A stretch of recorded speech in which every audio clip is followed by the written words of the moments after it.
BFM Business et RMC Live présentent la matinale de l'économie. Good Morning Business. Robin Rivaton est avec nous, président de Stonal et essayiste. On va débriefer les actualités économiques du jour. Bonjour Robin. Premier sujet, les réseaux sociaux, le label sur les médias, le service public. En ce moment, il y a beaucoup de discussions autour d'une régulation potentielle de l'information. Comment vous voyez ça en tant que libéral ? Est-ce qu'il faut laisser toutes les opinions s'exprimer parce que finalement tout le monde a le droit de parler, ou est-ce qu'il faut mettre en place des garde-fous ?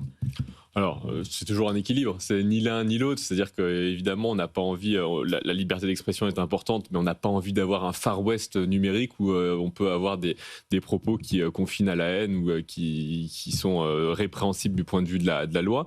Aujourd'hui, je pense que le principal enjeu, c'est quand même de se dire que il faut arriver à une limite. On peut toujours aller plus loin et se dire que les propos sont interdits, mais quand on voit les régimes qui existent, notamment au Royaume-Uni, où on est aujourd'hui avec des gens, notamment sur le Hate Safety Act, qui peuvent être poursuivis et qui vont parfois même en prison pour avoir tenu des propos en ligne, on peut se dire qu'il y a quand même, il faut avoir trouvé une juste limite. Et je pense que aujourd'hui, dans l'Union européenne, on est allé très loin dans cette régulation. On veut encore aller plus loin avec notamment l'interdiction d'accès aux mineurs. On veut aller encore plus loin avec encore plus de signalétique, d'information.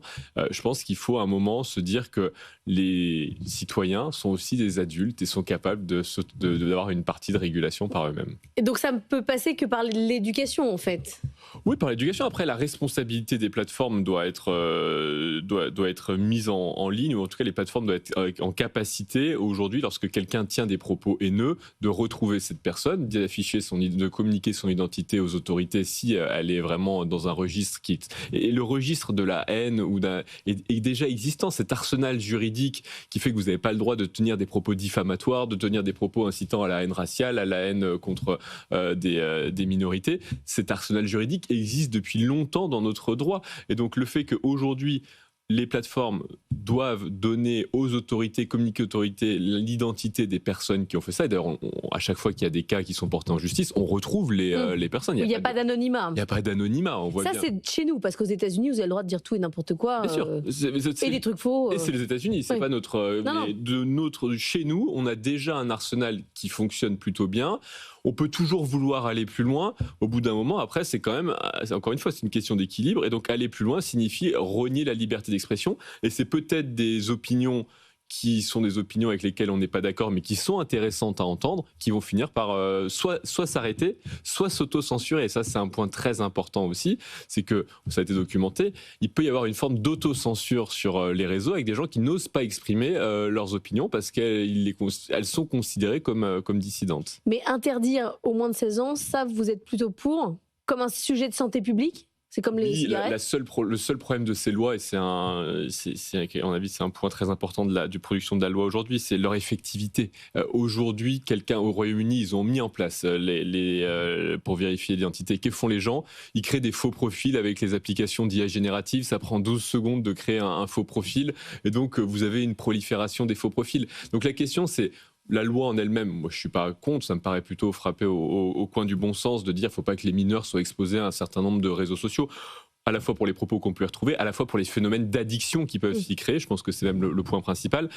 Mais la question, c'est est-ce qu'on est capable de faire réellement vérifier cette loi, ou est-ce qu'en fait c'est une loi Potemkin qu'on écrit parce que ça fait la une des journaux pendant quelques jours, mais dans les faits, elle ne sera jamais appliquée. Et je crains, si vous me permettez, qu'on soit plutôt dans ce second registre.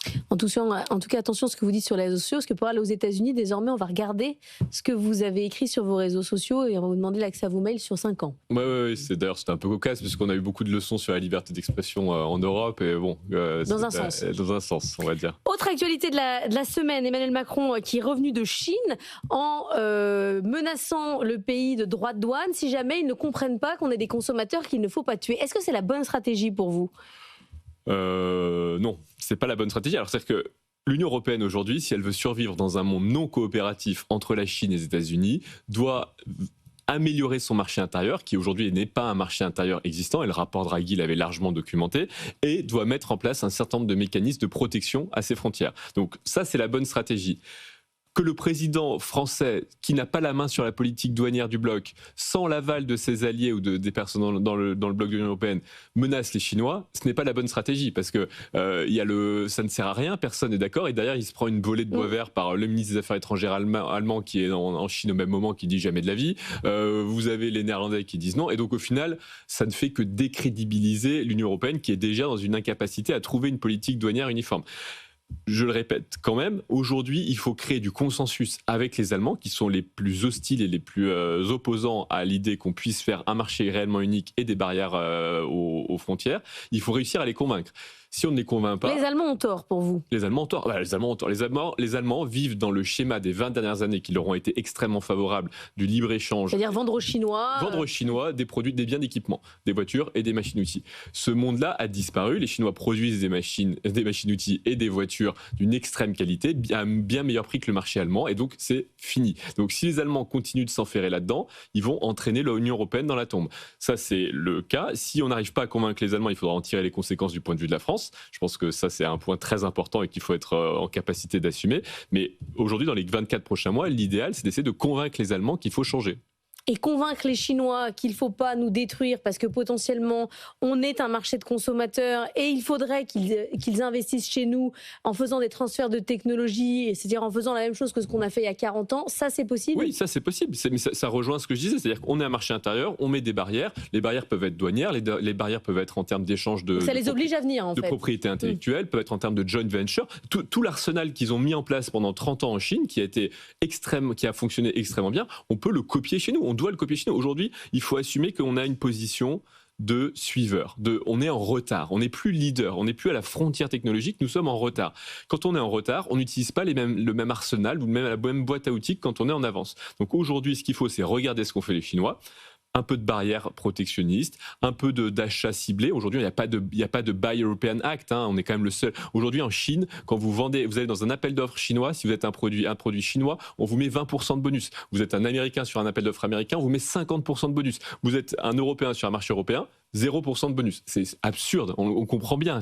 Donc il faut aujourd'hui mettre en place cette politique-là. C'est pas du protectionnisme bête et stupide, je dirais. C'est juste de la logique. Le problème, encore une fois, c'est que nous, je dirais que ce discours est porté. Vous en avez vu les sorties de Nicolas Dufour, que voilà, on discute beaucoup avec Nicolas ces sujets. On voit que c'est porté aujourd'hui en France, en Allemagne, c'est refusé. C'est refusé et l'élite économique, politique, académique ne le conçoit pas, et donc il faut trouver un chemin avec eux.